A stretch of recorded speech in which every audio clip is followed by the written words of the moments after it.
আলাইকুম রহমতুল্লাহ। আজকে আমরা দেখব যে কিভাবে 18তম নিবন্ধনের ষষ্ঠ যে গণবিজ্ঞপ্তি আছে সেটার মাধ্যমে কিভাবে শিক্ষকদের রেজিস্ট্রেশন বা প্রতিষ্ঠান চয়েস করতে হয়। আজকে আমরা ধারাবাহিকভাবে সবগুলো শুরু থেকে দেখব। তো তার জন্য প্রথমে আপনাদেরকে এনটিআরসির যে মূল ওয়েবসাইট ওটার মধ্যে প্রবেশ করতে হবে। প্রবেশ করার পরে আপনি একটু স্ক্রল করে নিচে আসবেন। আসার পরে এখানে দেখবেন যে একটি সেকশন আছে, সেটা হচ্ছে রেজিস্ট্রেশন। সেখান থেকে আপনারা যে লগইন আছে রেজিস্ট্রেশন লগইন, ওখানে ক্লিক করবেন। ক্লিক করার পরে এখানে আসবে ই অ্যাপ্লিকেশন অর্থাৎ অনলাইন অ্যাপ্লিকেশন, ক্লিক করবেন। তারপরে ষষ্ঠ গণবিজ্ঞপ্তি 2025 সাল যেটা বর্তমান চলতেছে, আপনারা যেহেতু সেখানে নিবন্ধন করার মাধ্যমে গণবিজ্ঞপ্তি দিয়ে অ্যাপ্লাই করবেন, তো সেখান থেকে আপনাদেরকে শুরু করতে হবে, আবেদন ফর্ম দিয়ে শুরু করতে হবে। এখানে অবশ্য আপনাদেরকে দিক নির্দেশনামূলক ভিডিও দেওয়া আছে এনটিআরসি থেকে, সেটা অবশ্যই দেখে নেবেন। তো তার জন্য প্রথমে আপনারা যে আবেদন ফর্ম আছে সেখানে ক্লিক করবেন। আচ্ছা, তো এখানে আপনাদেরকে আপনাদের যে বেস নাম্বার সেটা দিতে হবে 17 নাকি 18, আপনারা কত নিবন্ধনে পাস করছেন সেটা সিলেক্ট করবেন। আপনাদের যে এক্সাম হয়েছিল সেই এক্সামের রোল নম্বরটি কত, যে সেই রোল নম্বরটা এখানে দিবেন। আর আপনাদের সার্টিফিকেটের মধ্যে যে পার্ট অফ ডেট যেটি আছে, জমা তারিখ, সেটা আপনি এখানে লিখে দিবেন। লিখে দেওয়ার পরে রিমেম্বার মি দিলে আপনাদের সেভ হয়ে যাবে। এন্ড ভেরিফাই দেওয়ার পরে আপনার যে প্রাথমিক তথ্যগুলো আছে সেগুলো ভেরিফাই হবে। আপনারা ওখান থেকে ভেরিফাই করার পরে আপনাদের এখানে যে প্রাথমিক তথ্যগুলো সেগুলো শো করবে। তো সেখানে জেন্ডার, ন্যাশনালিটি, আপনাদের বৈবাহিক অবস্থা, ধর্ম, তারপর এখানে আইডেন্টিফিকেশন যে ডকুমেন্ট আছে সেটা দিবেন, এনআইডি বা বার্থ রেজিস্ট্রেশন যেটা আছে সেটা দিবেন। তারপরে এখানে যেটি সিলেক্ট করবেন সেটির নাম্বারটি এখানে সিলেক্ট করবেন। তারপর নেক্সট দিবেন, নেক্সট দিলে হয়ে যাবে। তো আমরা সেখান থেকে নেক্সট দেওয়ার পরে আমাদের এখানে পরের পেজ আসছে। এখানে আমাদের মনে রাখতে হবে স্টেপ হচ্ছে 8টি স্টেপ। 8টি স্টেপ থেকে আমরা 2টি স্টেপ শেষ, মানে একটি স্টেপ শেষ করছি, এখন হচ্ছে আমাদের সেকেন্ড স্টেপ। সেখানে আপনাদেরকে মোবাইল নাম্বার, ইমেল, বিশেষ করে মোবাইল নাম্বারটা দিতে হবে আপনাদেরকে, যেটা সক্রিয় একটি মোবাইল নাম্বার, যেটি আপনারা অ্যাপ্লাই করছিলেন, আবেদন করছিলেন পরীক্ষার জন্য, সেই মোবাইল নাম্বার এখানে দিবেন।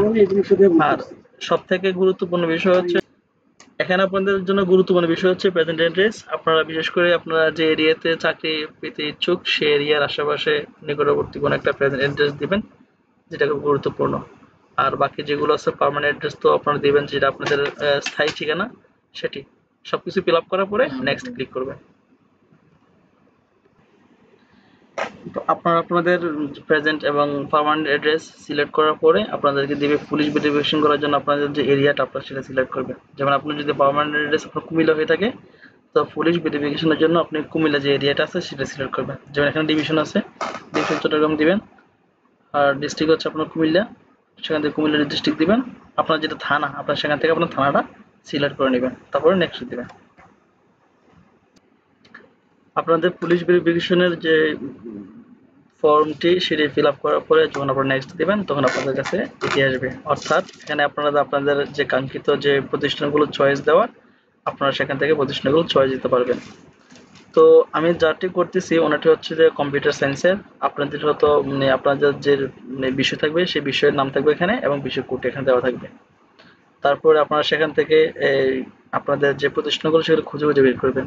যদি আপনারা ডাইরেক্ট সার্চে ক্লিক করেন, তখন আপনাদের মোট যতগুলো প্রতিষ্ঠান আছে আপনারা ঠিক ততটি প্রতিষ্ঠান দেখতে পাবেন, যে আপনাদের এখানে কতটি রেকর্ডস আছে। আর প্রত্যেক পৃষ্ঠার মধ্যে আপনারা পাবেন যে 20টি করে এই প্রতিষ্ঠানের সিরিয়াল। তো এখানে অনেকগুলো থেকে খুঁজে বের করা খুব কষ্ট, তো সেই জন্য আপনি কি করবেন, শর্টকাট করে নেবেন। যেমন এখানে অল লেভেলস থেকে আপনার যে লেভেল আছে, অর্থাৎ আপনার কি হাই স্কুল না হায়ার স্কুল, স্কুলের জন্য না কলেজের জন্য, আপনি সেখান থেকে সিলেক্ট করে নেবেন। যেমন 6 থেকে 12 থাকলে এটা হচ্ছে হাই স্কুল, যেটা আমরা মাধ্যমিক বিদ্যালয় বলি। আর যদি 11 থেকে 12 হয় তাহলে সেটা হচ্ছে কলেজ, কলেজ পর্যায়ে। আপনি এখান থেকে একটা সিলেক্ট করে নেবেন। তো আমি যদি এখান থেকে মাধ্যমিক বিদ্যালয়ের জন্য একটা সিলেক্ট করি, তো 6 থেকে 12, তারপর হচ্ছে অ্যাভেলেবেল পোস্ট, আমি কোন টিচার, তো সেখানে শুধু ওইটা আনবে। যেমন অ্যাসিস্ট্যান্ট টিচার নাকি হচ্ছে দুটোতে অ্যাসিস্ট্যান্ট, পার্থক্য কি তা? অ্যাসিস্ট্যান্ট, আচ্ছা অ্যাসিস্ট্যান্ট টিচার এটাই ভালো। অ্যাসিস্ট্যান্ট টিচার হবে। তারপর হচ্ছে অল পোস্ট থেকে আপনারা কোন, এটা হচ্ছে গুরুত্বপূর্ণ। যেমন যদি কেউ যে মাদ্রাসা ব্যাকগ্রাউন্ড থেকে থাকে তাহলে অ্যারাবিক অর্থাৎ মাদ্রাসা, আর যারা সাধারণ তারা হচ্ছে যে জেনারেল। আর এমনিতে যারা টেকনিক্যাল, যারা কারিগরি শিক্ষা বোর্ড থেকে দিয়েছে তারা হচ্ছে টেকনিক্যাল সিলেক্ট করবে। তো আমি এখানে জেনারেল সিলেক্ট করলাম, করার পরে আপনাদের যে ডিস্ট্রিক্টটা, আপনারা কোন ডিস্ট্রিক্ট থেকে করবেন, তো আমি কুমিল্লা থেকে করতেছি, কুমিল্লা দিব। তারপর এখানে আমি দিব লালমাই। দেওয়ার পরে আমি লালমাইয়ের যে প্রতিষ্ঠানগুলো আছে আমি সেই প্রতিষ্ঠানগুলো এখন চেক করব। চেক করার পরে আমি সার্চে ক্লিক করব। সার্চে ক্লিক করার পরে আমি দেখতেছি যে লালমাইয়ের মধ্যে আমি শুধু একটি প্রতিষ্ঠান আমার জন্য অ্যাভেলেবেল আছে। আমি জাস্ট প্রতিষ্ঠানের উপর ক্লিক করলে আমার জন্য চয়েস হয়ে যাবে। তো এখানে ১ নম্বর ২ নম্বর বিষয় না, আপনি প্রতিটা প্রতিটি উপজেলা থেকে আপনার যেগুলো কাঙ্ক্ষিত প্রতিষ্ঠান আছে সেগুলো সিলেক্ট করবেন। তারপরে আপনি পরবর্তী ধাপ নেক্সটে যাওয়ার পরে আপনি সেগুলো সবগুলো দেখতে পারবেন। সেখান থেকে আপনি এগুলো কোনটা ১ নম্বর দিবেন, কোনটা ২ নম্বর দিবেন সেখান থেকে সিলেক্ট করতে পারবেন। তো আপনারা এভাবে আপনাদের প্রতিষ্ঠানগুলো খুঁজে খুঁজে বের করে আপনারা সিলেক্ট করে নেবেন।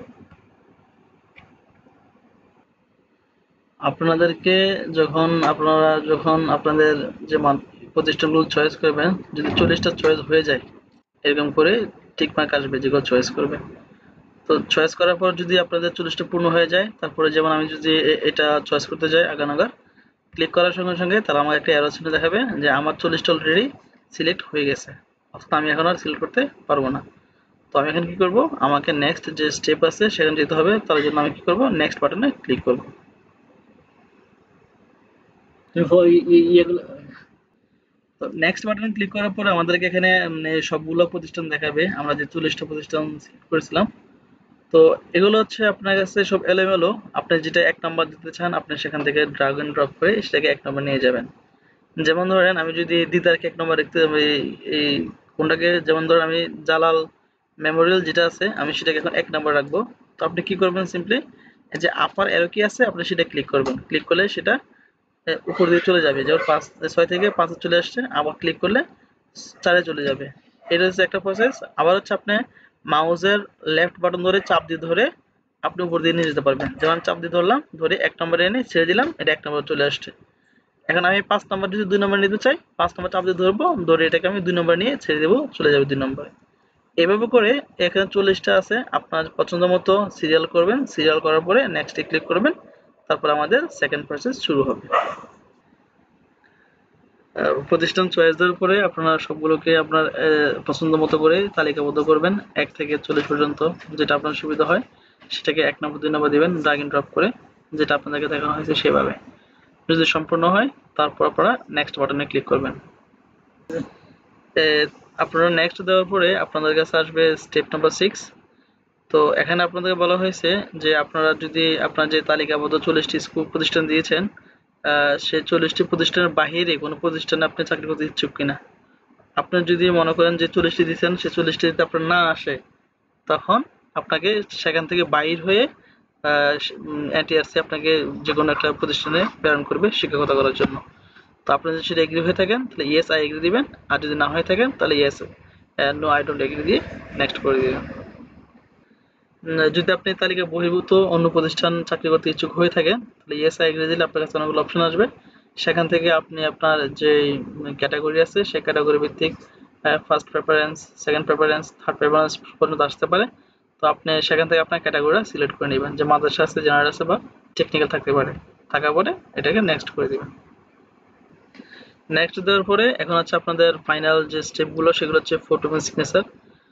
এদিকে খেয়াল রাখতে হবে আপনার ফটোর যে সাইজটা সেটা অবশ্যই হতে হবে ৩০০x৩০০, এবং এটার মেগাবাইট হবে ১০০ কিলোবাইটের কম। ১০০ কিলোবাইটের বেশি হতে পারবে না। যদি বেশি হয় তাহলে হবে না। যে কোনো ধরনের ছবি হবে, তবে প্রফেশনাল ছবিটা ভালো হয়। আপনি এখানে ক্লিক করে যে কোনো ছবি এখান থেকে আপলোড করতে পারবেন। তারপর ঠিক সেম ওয়েতে আপনারা সিগনেচার করবেন, আপলোড করবেন। সিগনেচারে ৩০০x৮০, উইথ হবে ৩০০ আর হাইট হবে ৮০, এবং এটা অবশ্যই ১০০ কিলোমিটার কম হতে হবে। আপনারা সিগনেচার বাটনে ক্লিক করার পরে আপনারা যে কোনো একটা ছবি বাছাই করবেন, আপনার সিগনেচার যেটা আছে সেটা তারপরে ওকে দিয়ে দিবেন, হয়ে যাবে। তারপরে ডিক্লারেশন যেটা আছে সেখান থেকে এসে এখানে ক্লিক করে দিবেন, অর্থাৎ আপনি যে তথ্যগুলো সাবমিট করছেন আপনার পরিচয় বা প্রতিষ্ঠান যেগুলো আছে সবগুলো সত্য আপনি স্বীকার করছেন। যদি কোনো অসত্য থেকে থাকে আপনাকে তারা ফায়ার করে দেবে, চাকরি দিবে না। তো এটা এগ্রি করার পরে নেক্সট করলে আপনার কাছে একটা ডেমো শো হবে, তখন আপনারা সেখান থেকে দেখতে পারবেন বা কারেকশন করতে পারবেন। ছবি এবং সিগনেচার আপলোড করার পরে আপনার নেক্সট বাটন ক্লিক করার পরে আপনাদের কাছে ফাইনাল অপশন শো করবে, অর্থাৎ আপনি এখান থেকে সবগুলো দেখবেন সবকিছু ঠিক আছে কিনা। এখান থেকে দেখার পরে একবার সর্বশেষ সাবমিট যেটা আছে সেটা সাবমিট করবেন। একবার যদি সাবমিট করে ফেলেন, এখানে লেখা আছে যেটা দেখে নেন যে একবার যদি সাবমিট করে ফেলেন সেটাকে আর রিডি করা যাবে না, ফাইনাল সাবমিট হয়ে যাবে। তো সেই জন্য বি কেয়ারফুল থাকা লাগবে। আর এখানে যদি কোনো তথ্য ভুল থাকে, অ্যাড্রেস বা নাম কোনো কিছু, তখন আপনারা সেখান থেকে এটাকে চেঞ্জ করে এডিট করে চেঞ্জ করে নিতে পারবেন। তো যদি সবকিছু ঠিক থাকে তাহলে আমরা এখন সাবমিট করব। তো এখানে এসে আমরা সাবমিট বাটনে ক্লিক করব। সাবমিট করার পরে আপনাদেরকে তারা একটা ফর্ম দিবে, অ্যাপ্লিকেন্ট ফর্ম দিবে এবং পুলিশ ভেরিফিকেশন একটা ফর্ম দিবে। তো সেখান থেকে আপনারা আপনাদের যে অ্যাপ্লিকেন্ট ফর্ম আছে সেটি ক্লিক করবেন, ডাউনলোড করে নেবেন এবং পুলিশ ভেরিফিকেশন যে ফর্মটা আছে সেটি আপনারা ডাউনলোড করে নেবেন। এখানে আনপেড দেখানো হচ্ছে কারণ অ্যাপ্লিকেশন করার জন্য যে পেমেন্ট করার প্রয়োজন সেই পেমেন্ট এখনো করা হয়নি। আপনারা আপনাদের টেলিটক সিম দিয়ে এখানে লাস্টে লেখা থাকবে যে কিভাবে কোন প্রক্রিয়ায় আপনারা পেমেন্ট করবেন, সেটি প্রক্রিয়া ফলো করে পেমেন্ট করবেন। আপনাদের মেসেজ যেভাবে টাকা পেমেন্ট করবেন, তো তার সিস্টেম হচ্ছে আপনারা টেলিটক সিমের মধ্যে প্রথমে রিচার্জ করে নেবেন 1020 টাকা বা তারও বেশি। তারপরে আপনারা মেসেজ অপশনে এসে টাইপ করবেন এনজিআই, স্পেস দিবেন, একটা স্পেস দেওয়ার পরে আপনাকে একটা এই অ্যাপ্লিকেশন যে ফর্মটা থাকবে সেই ফর্মের মধ্যে একটি ইউজার আইডি দেওয়া থাকবে, সেই ইউজার আইডি লিখবেন, লেখার পরে 16322 এই নাম্বারে সেন্ড করবেন। সেন্ড করার পরে 1 মিনিট বা তার কিছু অল্প সময়ের মধ্যে আপনার কাছে একটি রিটার্ন এসএমএস আসবে। সেই রিটার্ন এসএমএস এর মধ্যে আপনাকে একটা পিন নাম্বার দিবে, 8 ডিজিটের পিন নাম্বার। যেমন এটা এখানে একটা স্যাম্পল দেওয়া আছে, একটা সংখ্যা দিবে আপনাকে। তখন আপনি এই সংখ্যাটা সহ আরেকটি এসএমএস করতে হবে যাতে তারা আপনার টেলিটক সিম থেকে পেমেন্ট কেটে নেয়। তখন আপনি সেকেন্ড মেসেজ লেখার জন্য আপনারা টাইপ করবেন আবার এনজিআই, স্পেস দিবেন, ইয়েস দিবেন, ইয়েস দেওয়ার পরে আবার স্পেস দিবেন, স্পেস দেওয়ার পরে আপনাকে রিটার্ন যে একটা পিন নাম্বার দেওয়া হবে সেই পিন নাম্বারটি দিয়ে আপনি আবার ওই 16322 এই নাম্বার যদি এসএমএসটি সেন্ড করেন, সেন্ড করার সঙ্গে সঙ্গে তারা আপনার যে টেলিটক নাম্বার আছে সেই নাম্বার থেকে আপনার যে পেমেন্টের টাকা 1000 টাকা সেটা কেটে নেবে। সাথে সাথে তারা আপনাকে একটি ইউজার আইডি এবং একটি পাসওয়ার্ড তারা আপনাকে রিটার্ন করবে। এটি অবশ্যই আপনাকে সবসময় সংরক্ষণ করা লাগবে। পরবর্তীতে আপনার শিক্ষকতা পেশার মধ্যে যদি কোনো তথ্য চেঞ্জ করতে হয় বা কোনো আপডেট করতে হয়, পেমেন্টে কোনো ইস্যু চেঞ্জ করতে হয়, তখন আপনি এই ইউজার আইডি এবং পাসওয়ার্ড দিয়ে এনটিআরসি থেকে এটাকে চেঞ্জ করে নিতে পারবেন। সেই জন্য অবশ্যই পাসওয়ার্ড এবং এনটিআরসি যেই পাসওয়ার্ড দিবে সেটাও সংরক্ষণ করতে হবে। আশা করি আপনারা সম্পূর্ণ ভিডিও দেখে সম্পূর্ণভাবে বুঝতে পেরেছেন যে কিভাবে এনটিআরসি তে টিচার যে প্রতিষ্ঠান সিলেক্ট করার যে পদ্ধতিটি সেটি করতে পেরেছেন। সাথে থাকার জন্য আপনাদের ধন্যবাদ।